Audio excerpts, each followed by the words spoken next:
কিন্তু সবার জীবনে কি সব আশা পূর্ণ হয় মায়েরা? অনেক আশা অপূর্ণ থেকে যায়। আমার জীবনে সব আশা আমি পূর্ণ করতে পেরেছি, আপনার জীবনে সব আশা আপনি পূর্ণ করতে পেরেছেন? অনেক আশা আছে, অনেক ভালো লাগা ছিল, যেগুলো বাধ্য হয়েই বিসর্জন হয়ে গেছে। সেই দিনটা হলো পৌষ সংক্রান্তির দিন। পৌষ সংক্রান্তির দিনে আমাদের বাঙালির ঘরে ঘরে কি হয়? পিঠে হয়, পায়েস হয়। ওই জন্য ওইটা একটা তিথি, ওটা হচ্ছে মকর সংক্রান্তি। ওই সংক্রান্তির দিনে লোকে কি করে? গঙ্গা স্নান করে। মায়েরা, নিমাই মনে মনে ভাবলো, বাঙালি জাতি পিঠে পায়েস খেয়ে যদি একবার লেপের মধ্যে ঢোকে আর সে বেরোবে না রাত্রিরে। এই হলো আমার ঘর ছাড়ার প্রশস্ত সময়, আমাকে চলে যেতে হবে। আমার দাদা 12 বছর বয়সে তিনি ঘর ছেড়েছেন। জগৎ উদ্ধারের জন্য আমাকেও ঘর ছেড়ে যেতে হবে। কিন্তু মা, তাকে কাঁদিয়ে আমি কি করে যাই? না গেলেও উপায় নাই, কিন্তু আজ্ঞা তো নিতে হবে। তাই খড়মটা খুলে দাওয়াতে রেখে খালি পায়ে উঠানের মধ্যে এসছে। উঠানের মধ্যে থেকে এসে বেশি জোরে নয়, মোটামুটি একটা আওয়াজ করে মাকে ডাকছে, ও মা, মা গো, জগৎ উদ্ধারের জন্য আমাকে যেতে হবে মা, আমি আসি মা, তুমি আমায় বিদায় দাও, আমি সন্ন্যাস হতে যাই মা, বলো মা তুমি আমায় বিদায় দিচ্ছ কিনা। আর ঠিক সেই সময় সচিমা স্বপ্ন দেখছে। কি স্বপ্ন জানো মায়েরা? সচিমা স্বপ্ন দেখছে যেন বৃন্দাবন থেকে কোন একটা কোকিল পাখি উড়ে এসে আর তার চালের উপর বসেছে, মানে সচির ঘরের চালে। আর সেই সচির ঘরের চালে যে কোকিলটা বসেছে স্বপ্নে, সচিমা স্বপ্নের মধ্যে তাকে তাড়ানোর চেষ্টা করছে। কি বলে? ওরে ব্রজের কোকিল ব্রজে যারে, ব্রজের কোকিল ব্রজে যারে, ওরে ব্রজের কোকিল ব্রজে যারে, ওরে ব্রজের কোকিল ব্রজে যারে, ওরে হেথায় কেন এলি উড়ে, ব্রজের কোকিল ব্রজে যারে। মা স্বপ্নে বলছে, ওরে ব্রজের কোকিল ব্রজে যা, ব্রজের কোকিল ব্রজের কোকিল ব্রজে যা, ব্রজের কোকিল ব্রজে যা। আর মহাপ্রভু নিমাই দাওয়া থেকে কি শুনতে জানেন মায়েরা? শুধু শুনতে পাচ্ছে, ব্রজে যা, ব্রজে যা, ব্রজে যা।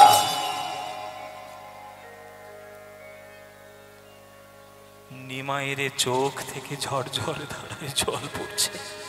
আস্তে কথা না, দাঁড়ান, কথা না।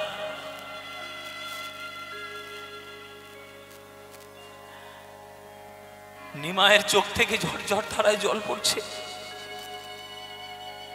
মা বাইরে বেরিয়ে এসে বিদায় দিতে তোমার মনে বড় কষ্ট হবে, ওই জন্য তুমি যাতে আমাকে কষ্টে না দেখতে পারো, বাড়ির ভেতর থেকে তুমি আমায় আজ্ঞা দিয়ে দিলে, ব্রজে যা, ব্রজে যা, ব্রজে যা। মা গো, জগৎ উদ্ধারের জন্য শুধু আমার মন কাঁদেনি মা, তোমার মন কেঁদেছে, তোমারও মন কেঁদেছে মা। তোমার মতো মা যেন ঘরে ঘরে দেয় ভগবান। হাসি মা। মায়ের ঘরের দরজার ধুলো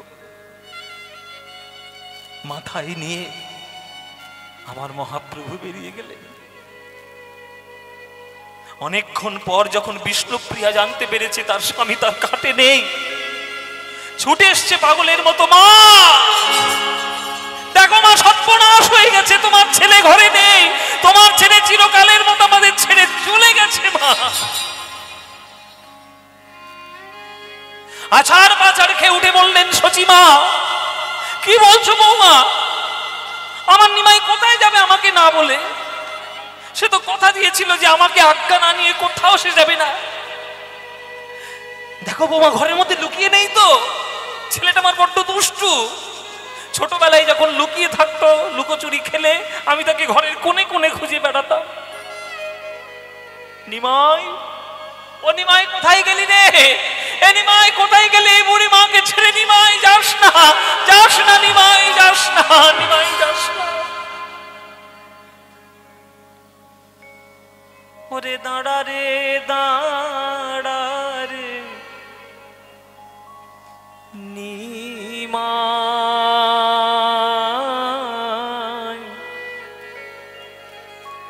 তোর চাঁদ মুখ একবার দেখি রে নিমাই, দাঁড়া রে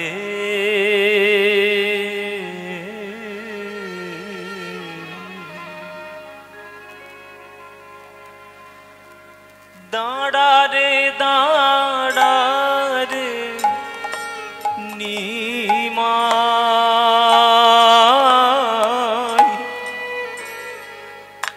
তোর চাঁদ মুখ দেখি রে নিমাই, একবারে দাঁড়া রে।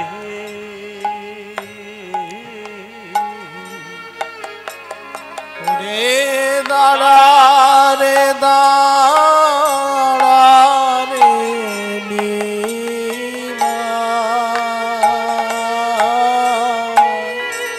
ও তোর চাঁদ মুখ দেখি রে নিমাই, একবারে দাঁড়া রে।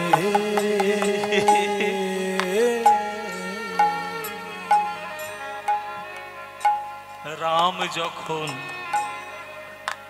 বনে গেল নিমাই, সঙ্গে নিল সীতা। রাম যখন বনে গেল নিমাই, সঙ্গে নিল সীতা। তুমি কেন নিলে না নিমাই, বিষ্ণুপ্রিয়া বধূ মাতা নিমাই, দাঁড়া রে। আমি আর কদিনের অতিথি নিমাই, দুঃখে দুঃখে জীবনটা আমার চলে গেছে। এ নিমাই, তোর 8টা দিদি ছিল জানিস, একটা একটা করে জন্ম নিয়েছে, আর একটা একটা করে আমার কোলে মাথা পেতে মরে গেছে। একটা মেয়েকেও রক্ষা করতে পারিনি। তারপর তোর দাদা হলো, সে যখন 12 বছর বয়সে জ্ঞান লাভ করলো, সে সংসারের মোহে থাকলো না, সে চলে গেল। সেই দুঃখে দুঃখে তোর বাপটাও চলে গেল তাড়াতাড়ি। মনের দুঃখ ভোলার জন্য তোকে তাড়াতাড়ি বিয়ে দিলাম নিমাই, লক্ষ্মী প্রিয়া মেয়ের সঙ্গে। তুই ওদিকে পূর্ববঙ্গে ভ্রমণ করতে গেলি, তোর বউটাও সাপে কেটে চোখের সামনে আমার মরল। আমার শুধু মরণ দেখেছি আমার চোখের সামনে নিমাই। বুক আর নেই রে, বুক ঝাঁঝরা হয়ে গেছে দুঃখে দুঃখে। আর তারপর তুই আমাকে ভুলে চলে যাচ্ছিস নিমাই। আচ্ছা, আমাকে ভুলে তুই চলে যা, কিন্তু কিছুদিন আগে তুই বিয়ে করেছিস ওই সুন্দর লক্ষ্মী প্রতিমার মতো মেয়েটি বিষ্ণুপ্রিয়া, তাকে ফেলে চলে গেলি। রাম যখন বনে গেল নিমাই, সঙ্গে নিল সীতা। তুমি যবে গেলে গো নিমাই, কেন বলো নিলে না বিষ্ণুপ্রিয়া বধূ মাতা নিমা। দাঁড়া রে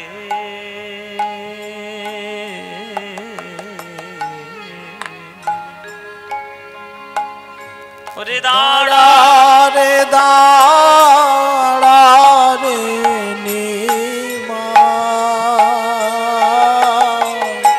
ও তোর চাঁদ মুখ দেখি রে নিমাই।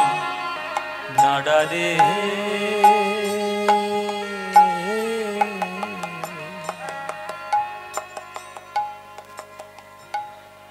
আস্তে জেনে রাখবেন মায়েরা, লোকে তাদেরই মনে রাখে যারা ত্যাগ করে, তাদের কেউ মনে রাখে না যারা শুধু ভোগ করে। আজ মহাপ্রভুকে নিমাইকে মনে রেখেছে, সচিমাকে মনে রেখেছে, বিষ্ণুপ্রিয়াকে মনে রেখেছে, কেন? তারা ত্যাগ করেছে। পাঁচটা মানুষের কথা ভেবে তারা নিজেদের সুখ ত্যাগ করেছে। মাকে কাঁদিয়ে, বিষ্ণুপ্রিয়াকে কাঁদিয়ে, নবদ্বীপের হাজার হাজার ভক্তকে কাঁদিয়ে আমার নিমাই ভোরবেলায় চলে এলো কাটোয়ায় কেশব ভারতীর আশ্রমে দীক্ষা নেওয়ার জন্য। বটগাছের তলায় গিয়ে বসে আছে। কাটোয়ার লোকেরা সকালবেলায় গঙ্গা জল নিতে এসছে, কেউ কেউ গঙ্গা স্নান করতে এসছে। যে একবার নিমাইকে দেখছে ওই গাছের তলায়, আর তার বাড়ি ফিরে যাওয়ার ক্ষমতা নেই, ওইখানেই দাঁড়িয়ে পড়ছে, পাথরের মতো শক্ত হয়ে যাচ্ছে।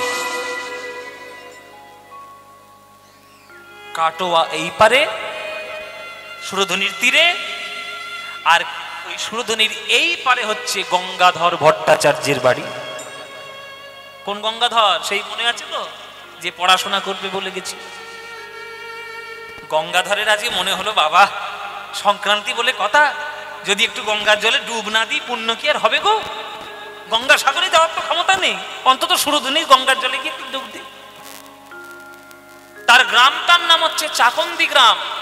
ওই চাকন্দি গ্রাম থেকে তিনি আসছেন কাটোয়াতে সুরধনি গঙ্গার জলে একটা ডুব দেবে বলে। গঙ্গার জলে স্নান করলে সারা বছর কিচ্ছু করতে না পারে, অন্তত গঙ্গার জলে ডুব দিই। নিম্নগানং যথা গঙ্গা দেব মামুচ্যতে যথা বৈষ্ণবানং যথা শম্ভু পুরাণানং ইদং তথা। দেবতাদের মধ্যে বিষ্ণু শ্রেষ্ঠ, বৈষ্ণবদের মধ্যে শিব শ্রেষ্ঠ, শাস্ত্রের মধ্যে ভাগবত শ্রেষ্ঠ, আর নদীদের মধ্যে গঙ্গা শ্রেষ্ঠ।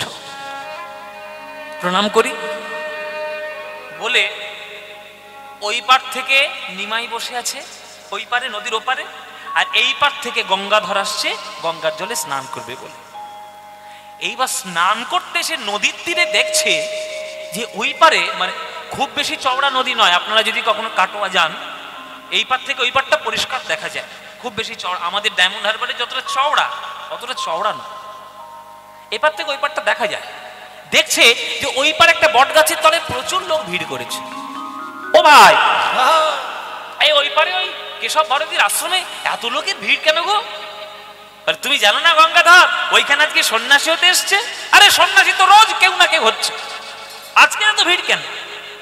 বলে আজকে যে সে ছেলের সন্ন্যাসী হতে আসেনি, ওই পারে যে সন্ন্যাসী হতে এসেছে গঙ্গাধর, আমাদের সবার প্রাণের ঘর, আমাদের সবার হৃদয়ের টুকরো। কে এসছে জানো? নিমাই এসেছে। কি বলছো? নিমাই? না না না, এ কি করে হতে পারে? এই তো আমি গত বর্ষ দেখে এলাম সে হরিনাম করে বেড়াচ্ছে নদীর তীরে, আজকে হঠাৎ করে সন্ন্যাসী। না না, আমার মনের বাসনা পূর্ণ হবে কি করে? আমি যে মনে মনে কত আশা করেছিলাম ওর দলে একটু কীর্তন করবো, খোল বাজিয়ে করতাল বাজিয়ে লোকের হাতে পায়ে ধরে। না, আমি সন্ন্যাসী হতে দেবো না। ও নিমাই, সন্ন্যাসী হতে দেবো না তোমায় নিমাই, তোমার দলে আমি কীর্তন করবো। ঝাঁপে দিয়ে বললো গঙ্গাধর ভট্টাচার্য গঙ্গার চলে, ঝাঁপ দিয়ে পড়েছে। সাঁতার কাটতে কাটতে আসছে, যত তাড়াতাড়ি আসা যায়। এদিকে এই পারে কেশব ভারতী এসেছে নিমাইয়ের সামনে। নিমাই, কেন এসেছে আমার কাছে? আপনার চরণে সন্ন্যাস মন্ত্রে দীক্ষা নিতে এসেছি। এই বয়সে সন্ন্যাস? কি বলছো নিমাই, পাগল নাকি? তুমি তো একটা পড়াশোনা জানা ছিলে, তোমার মতিভ্রম হলো কি করে শুনি? তুমি তো শাস্ত্রজ্ঞ ছেলে, 24 বছর বয়স তোমার, তুমি 24 বছর বয়সে সন্ন্যাসী হচ্ছ? এটা ভারতীয় সংবিধানে আছে?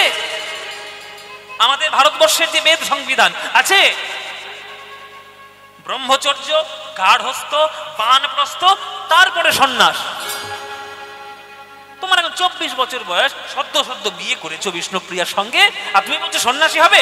এই অন্যায় হবে নিমাই। যাও বাড়ি যাও, বাড়ি যাও।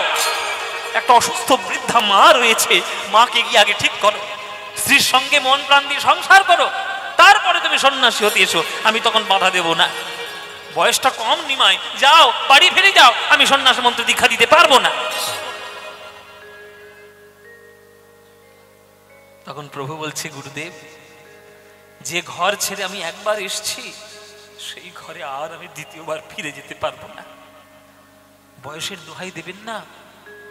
যার হয় তার চারেই হয়, আর যার হবার নয় তার 4 লক্ষতেও তার হবার নয়। বয়সের দোহাই দেবেন না। আচ্ছা ঠিক আছে নিমাই, তোমার সঙ্গে তর্ক আমি করবো না, কিন্তু অন্তত 50 বছর বয়সটা তো হোক, তারপর না হয় তুমি এসো।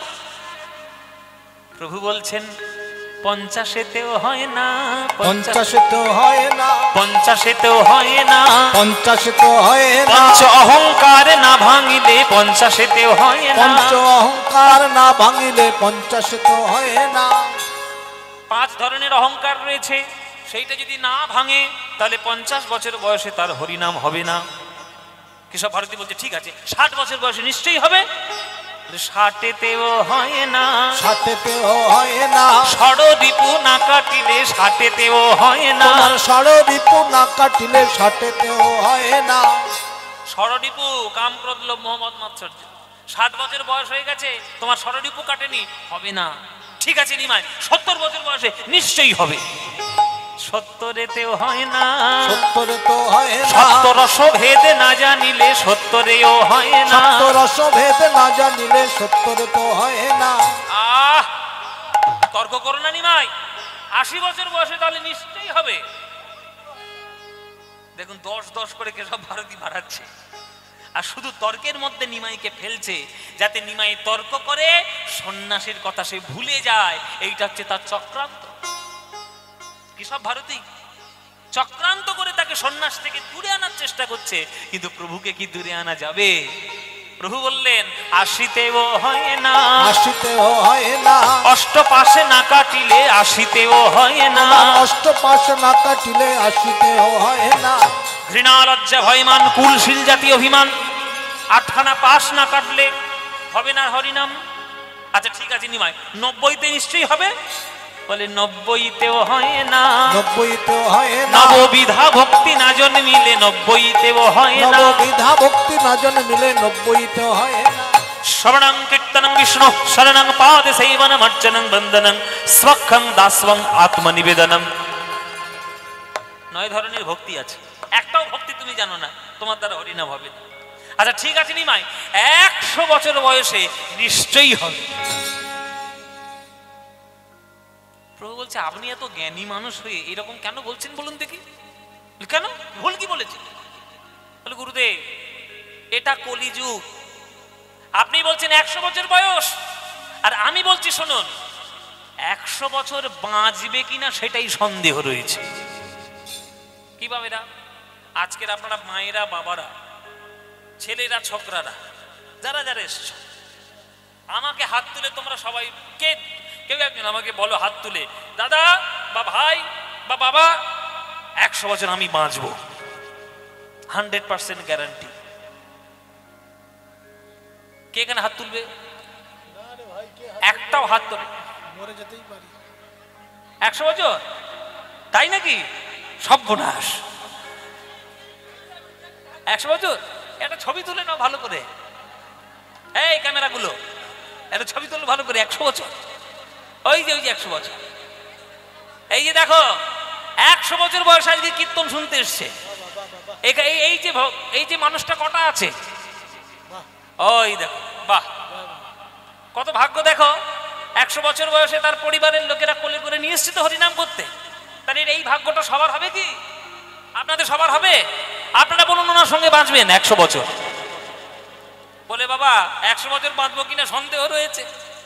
হ্যাঁ ভালো থাকুন, আরো 100 বছর আপনি বাঁচুন, ঈশ্বরের কৃপা হলে সব হবে বাবা, বাঁচুন, কোনো চিন্তা নেই, আনন্দ করে থাকবেন, যতদিন থাকবেন আনন্দ করে থাকবেন। তাহলে প্রথম কথা হচ্ছে 100 বছর বাঁচবে কিনা সেটা সন্দেহ, আর যদিও বা বেঁচে যায় তবুও তার দ্বারা হরিনাম হবে না। কেন? বলে সৎ সঙ্গ না করিলে 100তেও হয় না। সৎসঙ্গ না করিলে 100তেও হয় না। সৎ সঙ্গ না করিলে 100তেও হয় না। সৎসঙ্গ না করিলে 100তেও হয় না। 100 বছর বয়সেও হরিনাম হবে না যদি সৎ সঙ্গ না করে। দেখুন ওনার সৎসঙ্গ আছে তাই কীর্তন শুনতে এসছে, তাই না? যদি সৎসঙ্গ না থাকতো তখন ঘরে বসে সিরিয়াল দেখতো। ওইটাই হচ্ছে সৎসঙ্গ। জীবনে সৎসঙ্গ করুন, আবর্জনা কুবর্জনাকে দূর করে দিন। একটা লোক যদি আপনার জীবনে সৎ মানুষ থাকে তার সঙ্গ করুন, দেখবেন জীবন ধন্য হবে। তখন কেশব ভারতী বলছে শোনো নিমাই 110 বছর বয়সে নিশ্চয়ই হবে। বলে 110এও হয় না। 110এ হয় না। 10 ইন্দ্রিয় না কাটিলে 110এও হয় না। তোমার 10 ইন্দ্রিয় না কাটিলে 110এ হয় না। চক্ষু কর্ণ নাসিকা জিহ্বা ত্বক মুখ পাদ পানি পায়ু উপস্থ, এই 10টা ইন্দ্রিয়ের বন্ধন না কাটলে 110 বছর বয়সেও হবে না। তাহলে 120 বছর বয়সে নিশ্চয়ই হবে নিমাই। 120এও হয় না। 120 হয় না। বিষয় বিষ না কাটিলে 120এও হয় না। তোমার বিষয়ে বিষ না কাটিলে 120 হয় না। 120 বছর বয়স হয়ে গেছে, মরে যাচ্ছে, বৈষ্ণবরা এসছে, বুকে গীতা দিয়েছে, তুলসী পাতা চোখে দিয়েছে, বলে বল বাবা একটু হরি বল হরি বল হরি বল। সে বলে না, এখনো 2 বিঘে জমি পাওনা আছে, কবে পাবো বলো? এখন 120 বছর বয়সে যদি তার 2 বিঘে জমির কথা মনে পড়ে, সে আর কীর্তন করবে? মরে যাবে তবু 2 বিঘে জমির কথা চিন্তা করে করে মরবে। হবে না গুরুদেব, তার হবে না। তখন কেশব ভারতী বলছে আমার ঘাট হয়েছে নিমাই, তোমার আর তর্ক করতে হবে না, যাও মুন্ডন করে এসো। এদিকে গঙ্গাধর সাঁতার দিয়ে আসছে, নিমাই তুমি সন্ন্যাসী হয়েও না, সন্ন্যাসী হয়েও না নিমাই, আমি তোমার সঙ্গে একটু কীর্তন করব। মুন্ডন হয়ে গেল। মধু পরামানিকের কাছ থেকে মুন্ডন করে এসে কেশব ভারতীর চরণে বসল। কেশব ভারতী বলছে নিমাই আমি তো ভেবেছিলাম মুন্ডন হবে না, হয়েও গেল। কেননা মধু পরামানিক পয়সা ছাড়া কারণ মাথায় খুঁড়ি ঠেকায় না, তুমি পয়সা কি দিলে তাকে? প্রভু বলছে আমি তাকে ভব নদী পার করে দেব বলেছি, আমার মুন্ডন হয়ে গেছে। সবসময় চালাকি তোমার নিমাই। শোনো নিমাই, কোন মন্ত্রে দীক্ষা দেব? মন্ত্র আমি ভুলে গেছি নিমাই, কি করবে করো। কোন মন্ত্র আমার মনে নেই। তোমাকে যে সন্ন্যাস মন্ত্রে দীক্ষা দেব ও মন্ত্র আমার মনে নেই। তখন নিমাই বলছে গুরুদেব কাল রাত্রে স্বপ্নের মধ্যে আমি একটা মন্ত্র পেয়েছি, দেখুন তো এইটাই সন্ন্যাসের মন্ত্র কিনা। স্বপ্নাস, স্বপ্নের মধ্যে তুমি মন্ত্র পেয়েছো? দেখি কই, শোনাও দেখি, আমার কানে কানে বলো দেখি। ও মায়েরা, মন্ত্র কোথায় বলে? মন্ত্র কোথায় শোনায়? কানে? কেউ কোনোদিন মাইক নিয়ে মন্ত্র বলে? বীজ মন্ত্র কেউ কোনোদিন বলেছে? গুরু মন্ত্র যেটা দেয় মাইক নিয়ে বলে? কোথায় বলে? কানে কানে। গুরুদেবের কাছে যেতে হয় আর কানে কানে বলে। এবার যখন কানে কানে মহাপ্রভু বলে দিল কেশব ভারতীর কানে, তখন কেশব ভারতী চমকে উঠেছে, সর্বনাশ, এই তো সেই মন্ত্র। নিমাই জানলো কি করে? জেনেই যখন ফেলেছ আর তো ফাঁকি দেওয়ার কোনো উপায় নেই, এ সময় তোমার কানে মন্ত্রটি। সেই মন্ত্র ঘুরিয়ে বলল নিমাইয়ের কানে। এবার নিমাইয়ের কানে গিয়ে সেই মন্ত্র দেওয়ার পর বলছে আচ্ছা বলো তো নিমাই, একটা প্রশ্নের উত্তর দাও। বলুন গুরুদেব। বলো দেখি নিমাই কে কার গুরু, বলো দেখি নিমাই কে কার গুরু, বলো দেখি নিমাই কে কার গুরু, বলো দেখি নিমাই কে কার গুরু, তুমি গুরু না আমি গুরু, বলো দেখি নিমাই কে কার গুরু, ওগো তুমি গুরু নয় আমি গুরু, বলো দেখি নিমাই কে কার গুরু। হ্যাঁ গো, গুরুটা কে? কে মায়েরা? নিমাই। কেশব ভারতী প্রশ্ন করছে, ও নিমাই, আমি তো মন্ত্র ভুলে গেছিলাম, সে মন্ত্র তুমি আমার কানে দিয়েছো, আর গুরু হিসেবে সেই মন্ত্র ঘুরিয়ে আমি তোমার কানে দিয়েছি, তাহলে গুরুটাকে হলো? বলো দেখি নিমাই কে কার গুরু, বলো দেখি নিমাই কে কার গুরু, বলো বলো তুমি গুরু না আমি গুরু, বলো দেখি নিমাই কে কার গুরু, তুমি গুরু নয় আমি গুরু, বলো দেখি নিমাই কে কার গুরু। আসলে নিমাই কি হয়েছে জানো? আসলে তুমি হলে জগৎ গুরু।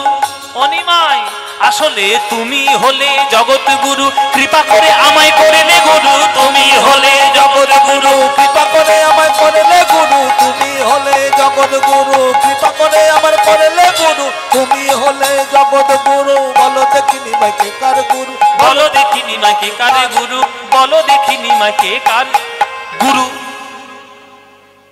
বলো দেখি নিমাই কে কার গুরু। অদ্য হইতে নাম তোমার শ্রীকৃষ্ণ চৈতন্য, তুমি শ্রীকৃষ্ণ চৈতন্য, কৃষ্ণ নাম দিয়া জীবের করাও তুমি ধন্য, করাও তুমি ধন্য, হরিনাম দিয়া জীবের করাও তুমি ধন্য, করাও তুমি ধন্য, কৃষ্ণ নাম দিয়া জীবের করাও তুমি ধন্য। কেশব ভারতী কে? গঙ্গাধর ভট্টাচার্য। আছাড় খেয়ে পড়েছে কেশব ভারতীর চলে। আমার নিমাই কই? আমার নিমাই কই? আমার নিমাই কোথায়? কেশব ভারতী বলছে, ওই তো তোমার নিমাই বসে আছে, এই আমার নিমাই, এই তো আমার নিমাই নয়। আমার নিমাইয়ের ঘাড় পর্যন্ত কি সুন্দর পুকড়ানো পুকড়ানো চুল ছিল, এই মুন্ডন করে আপনি কি রূপ দিয়েছেন আমার নিমাইকে? দীক্ষা হয়ে গেল নিমাই, আমার আশাটা তুমি পূর্ণ করলে না নিমাই। আমার কত আশা তোমার দলে আমি একটু কীর্তন করব, তোমার সঙ্গে সঙ্গে লোকের হাতে ধরে পায়ে পড়ে একটু হরিনাম বিলাবো, আমার আশা পূর্ণ করলেন। কেশব ভারতী কোন নাম টাম দিয়েছেন নাকি আমার নিমাইকে? বলে, নাম তো দিয়েছি বাবা। কি নাম দিয়েছে? শ্রীকৃষ্ণ চৈতন্য। চৈতন্য? ও নিমাই, তোমার নিমাই নাম পছন্দ নয়? গৌর হরি নাম পছন্দ নয়? একটা চৈতন্য নাম পাওয়ার জন্য তুমি আমাদের সবাইকে বঞ্চিত করেছো নিমাই। নবদ্বীপের হাজার হাজার ভক্তগণকে তুমি বঞ্চিত করেছো নিমাই। তুমি তোমার মাকে কাঁদিয়েছো নিমাই, তোমার স্ত্রীকে কাঁদিয়েছো নিমাই, ওই চৈতন্য নাম পাওয়ার জন্য। আর আমি তোমার সঙ্গে কথাই বলবো না নিমাই। আমার চৈতন্য, আমার চৈতন্য, আমার চৈতন্য, চৈতন্য চৈতন্য বলি আজ উন্মাদ হইল, সে উন্মাদ হইল, নয়নের ধারায় গঙ্গাধর কাঁদিতে লাগিল, কাঁদিতে লাগিল, নয়নের ধারায় গঙ্গাধর সে কাঁদিতে লাগিল।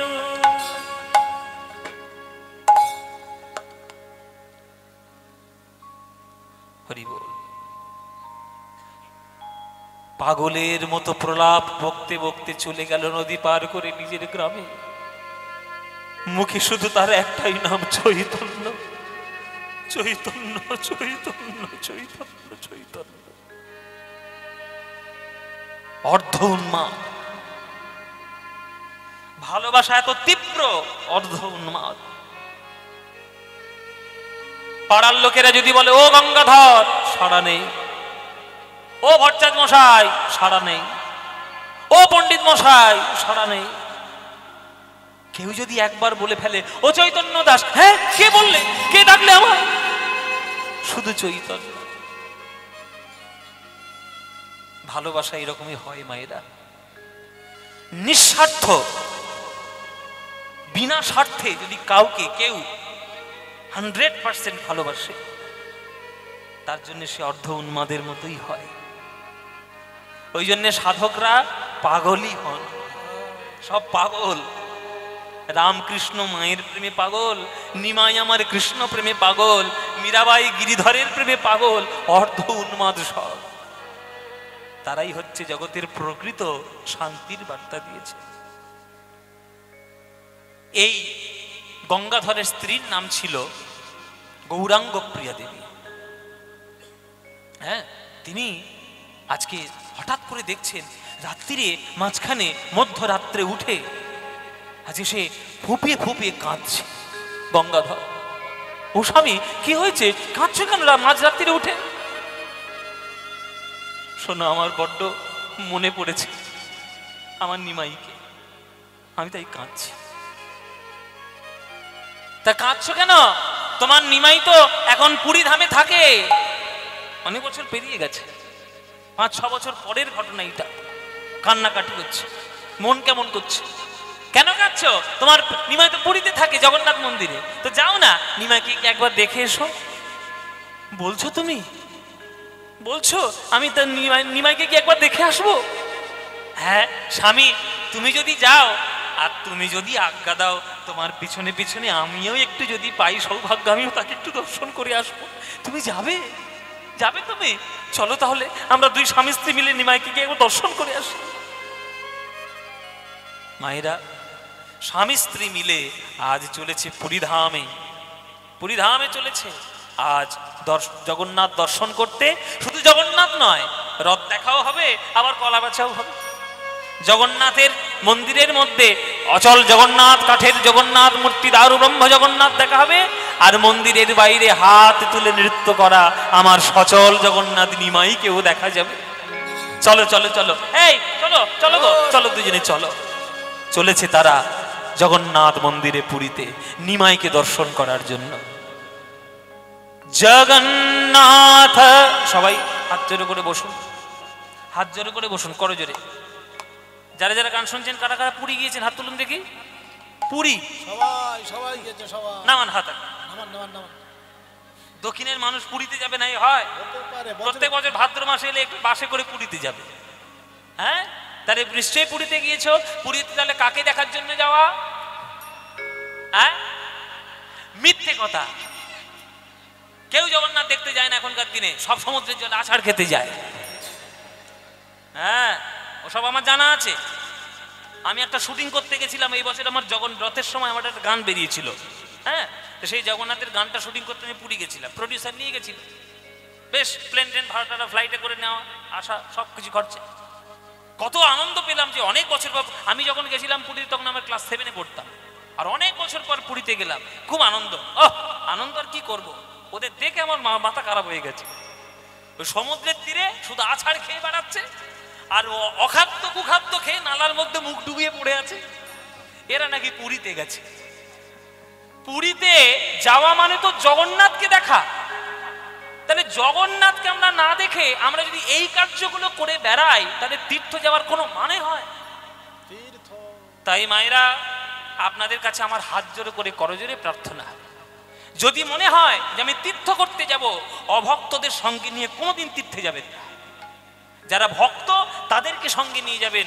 অভক্তদের সঙ্গে গেলেই তারা এই অখাদ্য কুখাদ্যগুলো খাবে, আর আপনাকে এই হোটেলের মধ্যে ঢোকাবে, আর খালি বাথরুম খুঁজে খুঁজে বেড়াবে।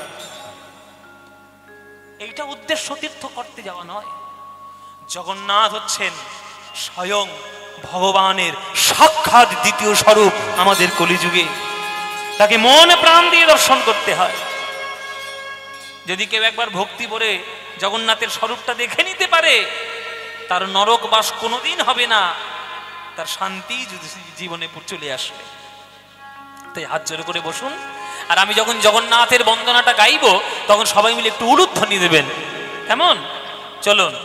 জগন্নাথ স্বামী নয়ন পথগামী ভবতু মে জগন্নাথ স্বামী নয়ন পথগামী ভবতু মে। জগন্নাথ স্বামী নয়ন পথগামী ভবতু মে জগন্নাথ স্বামী নয়ন পথগামী ভবতু মে।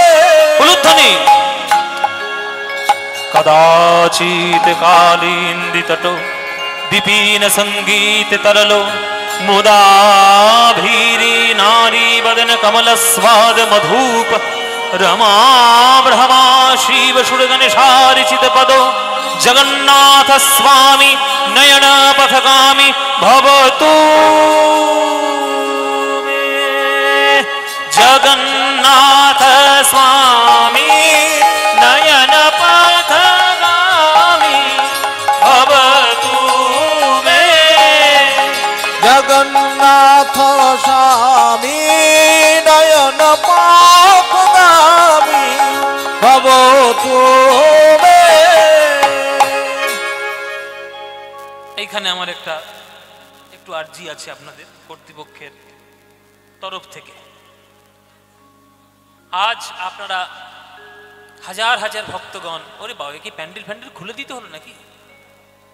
হঠাৎ করে পর্দাটা খোলা হয়ে গেছে, আমি দেখলাম। ওরে বাবা প্রচুর ভক্ত আজকে এসছে। আজকে হাজার হাজার শ্রোতা এই নিহাটি গ্রামে, নাকি নিহাটা এই গ্রামে আপনার কীর্তন শুনতে এসছে।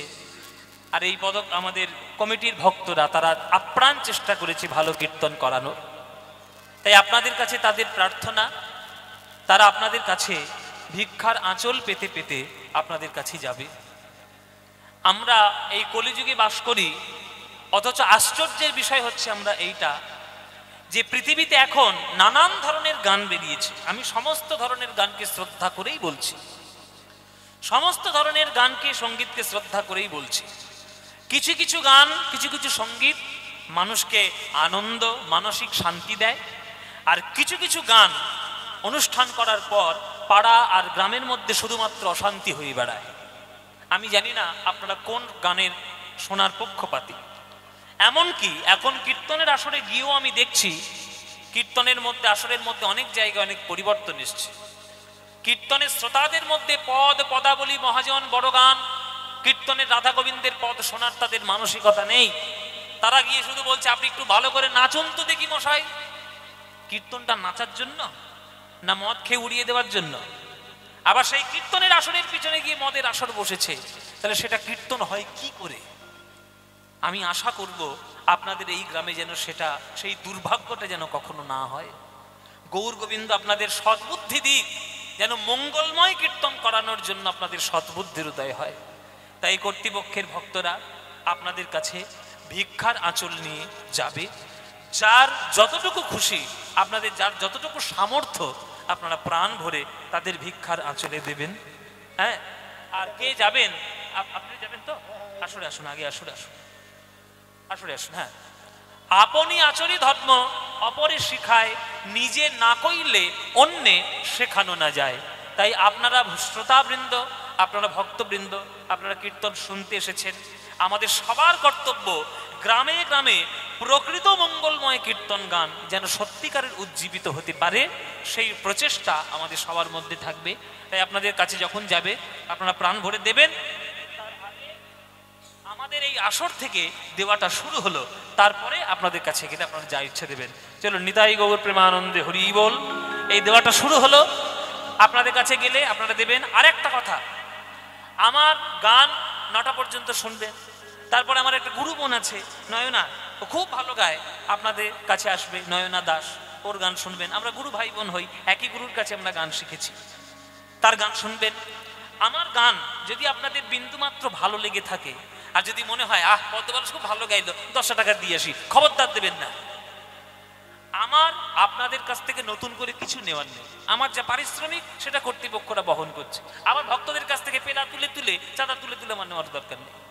আমাকে যদি আপনাকে 1টা টাকাও দেওয়ার ইচ্ছে হয়, দয়া করে ওই 1টা টাকা 10টা টাকা যাই ইচ্ছা দয়া করে এই আঁচলটাই আপনারা দেবেন। আমাকে কোনো কিছু দেওয়ার প্রয়োজন নেই। আমি কোনো আসর থেকে আমি আবার নতুন করে করে ওই আঁচল পেতে পেতে পয়সা আমি নিই না, ওটা আমি বন্ধ করে দিয়েছি। যখন থেকে সারেগামাপা আমি জিতেছি, দরকার নেই। ভগবান আমাকে অনেক দিয়েছেন, অনেক আশীর্বাদ করেছেন, আপনারা আমাকে অনেক আশীর্বাদ করেছেন, তার জন্য আজকের এই জায়গায় এসেছি। আপনারা কোনো এক্সট্রা কোনো 10টা টাকা আমাকে দেবেন না। দেওয়ার দরকার হলে ওই 10টা টাকা দয়া করে এই আঁচলটাতে দেবেন।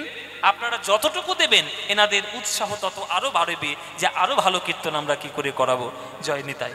আপনারা যান, আপনারা যার যার যেমন সামর্থ্য আপনারা প্রাণ ভরে একটু কীর্তনের আসরে মহাপ্রভুর কীর্তনকে উজ্জীবিত করার জন্য দান দেবেন। চলুন, জয় নিতাই। জগন্নাথ স্বামী নয়ন পথগামী ভবতু মে। উলুধ্বনি উলুধ্বনি। জগন্নাথ স্বামী নয়ন পথগামী ভবতু মে। জগন্নাথ স্বামী নয়ন পথগামী ভবতু মে। জগন্নাথ স্বামী নয়ন পথগামী ভবতু মে। আবার উলুধ্বনি। মহাম্ভোবৈস্তীরে কনকরুচিরে নীলশিখা নিবসন প্রসাদান্তঃ সহজবলভদ্রেণ বলীনা মধ্যস্থ সুভদ্রা সকল सूर सेवा सरदो। जगन्नाथ स्वामी नयन पथगामी भवतु मे। जगन्नाथ स्वामी नयन पथगामी भवतु मे। जगन्नाथ स्वामी नयन पथगामी भवतु मे। जगन्नाथ स्वामी नयन पथगामी भवतु मे। जगन्नाथ स्वामी नयन पथगामी भवतु मे। भवतु मे। भवतु